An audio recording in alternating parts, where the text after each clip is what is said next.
Baking soda is a white crystalline powder. When added to dough, it reacts with the acidic ingredients to form bubbles, giving cakes and cookies a light and fluffy structure.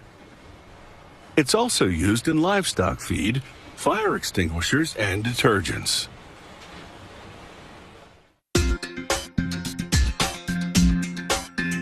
Baking soda is also known as sodium bicarbonate.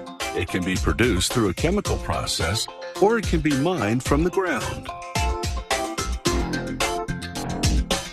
Large mineral deposits exist in northwest Colorado, left behind as lakes evaporated millions of years ago. Mine operators dissolve the sodium bicarbonate underground using hot brine. The brine is a mix of the minerals and water left over from prior processing. They pipe the higher concentration brine to a processing facility about a mile away. The brine collects in a holding tank outside and flows through pipes into the facility as needed.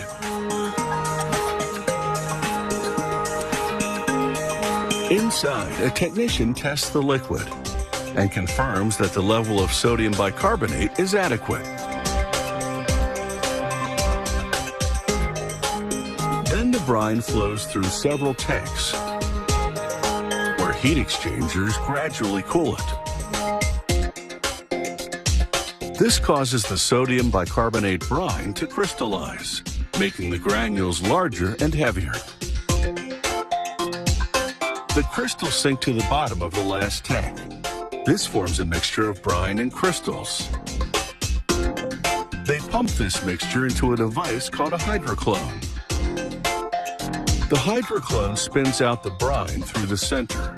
The crystals gravitate to the sides and sink to the bottom. This creates a sodium bicarbonate slurry. It has a meringue-like consistency. The slurry is about 40% sodium bicarbonate at this point. A lot of water has been removed, but there's still work to be done. As the dewatering continues, the system recaptures spent liquid and pipes it back into the mine to dissolve more minerals. The slurry goes for another spin, this time in a centrifuge. It wrings out more water, transforming the slurry into something called wet cake. Wet cake is 95% sodium bicarbonate.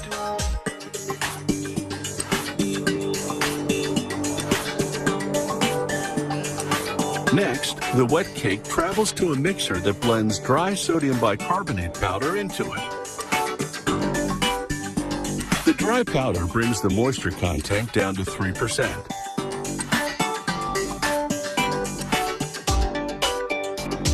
Next, the wet cake makes a quick trip through this dryer to remove the remaining moisture, leaving pure baking soda. The baking soda now shakes through 3 tiers of vibrating screens. The crystals are sorted by size, producing several different grades. From brine to powder, it's been quite a journey.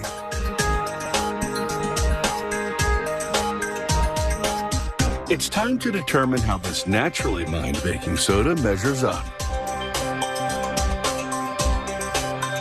A technician dissolves some of the baking soda in water.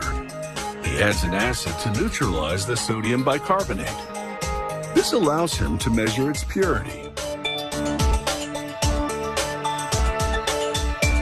He also places the different grades of baking soda in a screening device. It vibrates to shake the granules through perforations, verifying that the crystals have been correctly graded by size.